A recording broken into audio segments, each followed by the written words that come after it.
தீபம் அகர்பத்தி ஒரு தெய்வீக அனுபவம்.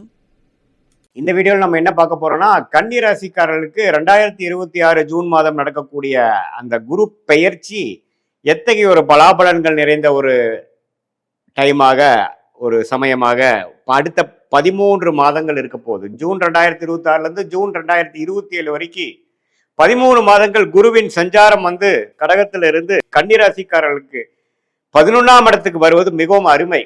ஸோ கன்னிராசிக்காரர்களுக்கு 2026 ஜூன் மாதம் ஒரு அற்புதமான ஒரு பலாபலன்கள் நிறைந்த ஒரு மாசமாக வருகிறது. சயின்டிபிக் வேதிக் அஸ்ட்ராலஜி முறையில் எதையும் மிகைப்படுத்தாமல் உள்ளது உள்ளவாறு நாம இந்த வீடியோவில் பார்க்க போறோம்.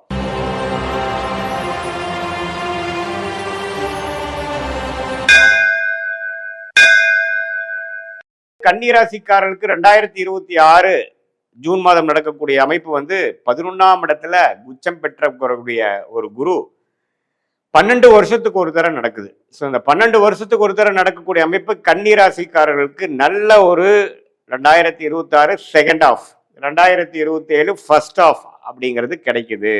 ஏன்னா 11ஆம் இடங்கிறது லாபஸ்தானம், பூர்த்தி ஸ்தானம், ஒரு அருமையான பலாபலன்கள் கொடுக்கக்கூடிய ஸ்தானத்துல குருங்கிற ஒரு மிகப்பெரிய சுபகிரகம் உச்சம் அடைந்து, அது ஆல்ரெடியே நல்ல பலனை கொடுப்பார். அது ரொம்பவே ஸ்ட்ராங் ஆகி உச்சம் அடைகிறப்போ இன்னுமே நல்ல பலன்களை கொடுக்கும். பலன்களை கொடுத்து 11ஆம் இடத்திலிருந்து 7ஆம் இடத்தை பார்க்கிறார், 5ஆம் இடத்தை பார்க்கிறார், அதே மாதிரி 3ஆம் இடங்கிற முயற்சி ஸ்தானத்தையும் பார்க்கிறார். ஸோ இந்த 3, 5, 7ங்கிறது ஒரு அற்புதமான ஸ்தானங்கள். குடும்பத்தில் நிம்மதி அதிகமாக போகுது, குடும்பத்தில் அன்னோனியங்கள் அதிகமாக போகிறது.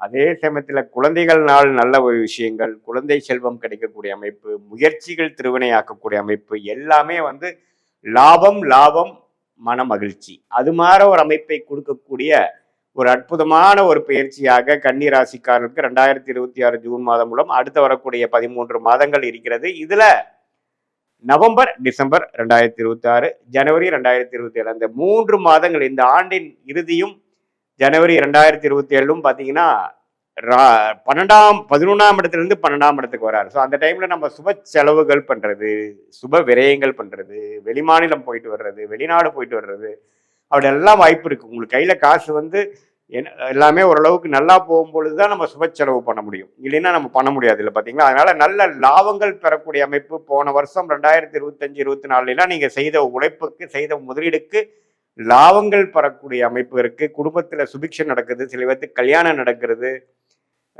தனிக்கட்டையா இருந்தவங்களுக்கு நல்ல ஒரு கணவன் மனைவி, மனைவியா இருந்தா கணவன், கணவனா இருந்தா மனைவிக்கு நல்ல ஒரு பொருத்தமாயி நல்ல ஒரு குடும்ப அமைப்பு வருவது.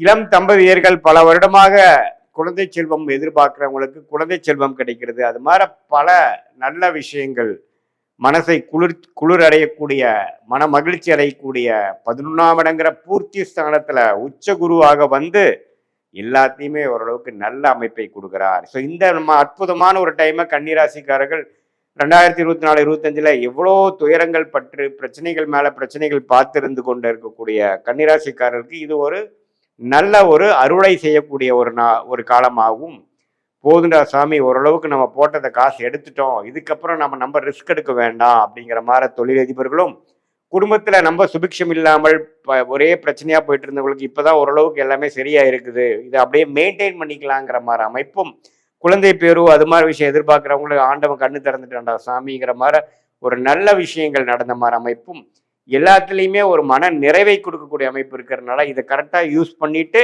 இதுக்கப்புறம் நம்ம வாழ்க்கையை கொஞ்சம் சீராக கொண்டு போய்க்கக்கூடிய ஒரு திட்டங்களை தீட்டி நீங்கள் போய்க்கணுமே ஒழிய, நம்ம ஓவரா இதே மாதிரி தான் எப்போ இருக்கும்னு நினச்சிட்டு போனீங்கன்னா நீங்கள் மாட்டிப்பீங்க. இது ஒரு வருட காலம் அற்புதமான டைம். அது குறிப்பாக சொல்லணும்னா நவம்பர், அக்டோபர் 2026 வரைக்கும், June, July, August, September, October வரைக்கும் உங்களுக்கு நல்ல பலன்கள் இருக்கும். அதுக்கப்புறம் கொஞ்சம் விரயங்கள் கொடுக்கும், கொஞ்சம் சில கைமீறிய சில விஷயங்கள் நடக்கும். ஆனா முதல் 5 மாசத்துல கோச்சாரத்துல குரு அருமையான ஒரு பெனிஃபிட். 7ஆம் இடத்துல கணவர் ஸ்தானம், மனைவி ஸ்தானம், நண்பர்கள் ஸ்தானம், பங்குதாரர் ஸ்தானத்துல சனி இருந்து பிரச்சனை கொடுத்துட்டு இருந்த சனியை குரு பார்த்து கட்டுப்படுத்துகிறார். ஸோ அது மாதிரி இருக்கக்கூடிய அமைப்புல நல்ல ஒரு அமைப்பு இருக்கிறதுனால நீங்க இந்த டைமை நீங்க நல்லா யூஸ் பண்ணிக்கணும். மாணவர்கள் பார்த்தீங்கன்னா நல்லா படிச்சு நல்ல மார்க் வாங்கி ஜெயிக்கக்கூடிய அமைப்பு.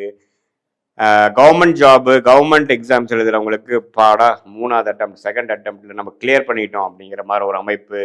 எல்லாமே ஓரளவுக்கு பாசிட்டிவாக போகிற அமைப்பு, தொழிலதிபருக்கு நல்ல லாபங்கள் பெறக்கூடிய அமைப்பு, நல்ல மார்ஜின்ஸ் கிடைக்கிற மாதிரி சில ப்ராஜெக்ட்ஸ் பண்ணுற அமைப்பு, எல்லாமே வந்து அது குடும்பத்தில் வந்து குழந்தைகள் பிறக்கக்கூடிய அமைப்பு, ஒரு சுப விஷயங்கள் நடக்கக்கூடிய அமைப்பு, கல்யாணம் நடந்து முடியக்கூடிய அமைப்பு, இப்படி பாரு எல்லா நல்ல அமைப்புகளும் உண்டு. இது ஒரு பொதுவான பலன்களை தவிர உங்களுடைய ஜென்ம ஜாதகத்துல எப்படி ஒரு எந்த லக்னத்துல பிறந்தீங்க, என்ன மாதிரி ஒரு டைம், டேட், பிளேஸ் ஆஃப் பர்த்ல பிறந்தீங்கிற வச்சு திருக்கணித பஞ்சாங்க முறையில நாம வந்து ஜாதகத்தை போட்டு அது மூலமாக அனலைஸ் பண்ணி நாம லக்னத்துக்கு தகுந்த மாதிரி என்ன தசாபுக்திகள் போய் கொண்டிருக்கிறது, அந்த தசநாதன் புக்திநாதன் இப்போ நம்ம பேசின கோச்சாரத்துல எந்த மாதிரி ஒரு சப்போர்ட் கொடுக்குறாங்கிறதெல்லாம் நாம சேர்த்து வைத்து பார்க்கும் பொழுது சயின்டிபிக் வேதிக் அஸ்ட்ராலஜி முறையில உண்மையுமே துல்லியமான பலன்கள் நம்மளால பார்க்க முடியும். எது மாதிரி விஷயங்கள் நமக்கு காத்து கொண்டிருக்கிறது, எது மாதிரி விஷயங்கள் நம்ம அவாய்ட் பண்ணலாம், தொழிலா வேலையா, வேலைன்னு எடுத்துட்டோம்னா கார்பரேட் பிரைவேட் செக்டாரா அல்லது கவர்மெண்ட் செக்டாரா, வெளிநாடா உள்நாடா, எது மாதிரி துறையில நம்ம போகலாம், எல்லாமே எந்த நேரத்தில் நம்ம தொழில் அபிவிருத்தி பண்ணலாம், எந்த நேரத்தில் நம்ம கடைக்கு வாசிக்கலாம், எந்த நேரத்தில் ப்ரொமோஷன் கிடைக்கும், எந்த நேரத்தில் வேலை மாற்றங்கள் உண்டு, அதே மாதிரி கல்யாண காட்சிகள் எப்போ நடக்கிற மாதிரி இருக்கு, எப்போ சுப விஷயங்களாகிய குழந்தைகள் விஷயம் வருது, எப்போ நம்ம வந்து உடல் உபாதைகள்லேருந்து மீண்டு வருவோம், எப்போ நமக்கு கடன் அடையும் அப்படிங்கிற மாதிரி பல விஷயங்கள், வாழ்க்கைக்கு தேவையான எல்லா வயதினருக்கும் தேவையான அந்தந்த வயதுக்கு தகுந்த மாதிரி முக்கியமான விஷயங்கள் வந்து சயின்டிஃபிக் வேதிக் அஸ்ட்ராலஜி முறையில் எது மாதிரி ஒரு அமைப்பு கொடுக்குது, எது மாதிரி ஒரு கிளாரிட்டி கொடுக்குதுங்கிறதை கரெக்டாக நாம் பார்த்து அதுக்கு தகுந்த மாதிரி பலாபலன்களை நாம் வந்து செய்யும் பொழுது அது மாதிரி நேரத்தில் தான் அது செய்யணும் அப்படிங்கிறதை தெரிந்து கிளாரிட்டியோட ஃப்ரஸ்ட்ரேஷன் இரிட்டேஷன் அதெல்லாம் ஆகாமல் நம்மளுடைய பிராப்தங்கள் என்ன, நம்மளுடைய தோஷங்கள் என்ன, நம்மளுடைய கர்மாவை தெரிந்து கொண்டு அதுக்கு தகுந்த மாதிரி வாழ்க்கையை அமைத்து கொண்டு வாழ்க்கை திட்டங்களை தீட்டி தேவையற்ற சமய விரயங்கள், தேவையற்ற பொருள் விரயங்களை தவிர்த்து எதிர்நீச்சல் போடாமல் நம்மளுடைய அமைப்பை தெரிந்து கொண்டு நேர்கோடியாக நம்ம அந்தந்த நேரத்தில் அந்தந்த டைம்லைன்ஸ் பிரகாரம் நாம் அந்த விஷயங்கள் செய்யும் பொழுது கைமேல பலன்கள் என்ன, நம்ம பெய்யக்கூடிய முயற்சிக்கு தகுந்த மாதிரி ரிட்டர்ன்ஸ் கிடைக்கக்கூடிய அமைப்பு நமக்கு கிடைக்கும். அங்கதான் பார்த்தீங்கன்னா சயின்டிபிக் வேதிக் அஸ்ட்ராலஜி நம்மளுடைய ஜாதகத்தையும் பார்த்து இது மாதிரி குரு பயிற்சி, சனி பயிற்சி, ராகு பயிற்சியோட தாக்கத்தையும் சேர்த்து வைத்து எது மாதிரி நேரத்தில் எது மாதிரி அமைப்புகள் நமக்கு கொடுக்கக்கூடிய ஒரு தருணங்கள் வருகிறது, ஏன் நமக்கு இவ்வளவு நேரம் நம்ம வெயிட் பண்ண வேண்டியிருக்கு, நம்ம பாஸ்ட் எப்படி இருந்தது, ப்ரெசன்ட் எப்படி இருக்கு, ஷார்ட் டேர்ம் ஃபியூச்சர் எப்படி இருக்கு, லாங் டேர்ம் ஃபியூச்சர் எப்படி இருக்குங்கிறதெல்லாம் துல்லியமாக கவனித்து நம்ம அது பிரகாரம் நம்மளுடைய வாழ்க்கையை அமைத்து கொண்டு வேணால் வாழ்க்கையில் எளிதில் நம்மளால தவறான தேவையற்ற விஷயங்களில் போய் செலவிடாமல் ஈஸியாக எதிர்நீச்சல் போடாமல் வாழ்க்கையில் வெற்றி பெற முடியும் என்று சொல்ல விரும்புகிறேன். மீண்டும் மற்றொரு காணொலியில் சந்திப்போம். நன்றி, வணக்கம்.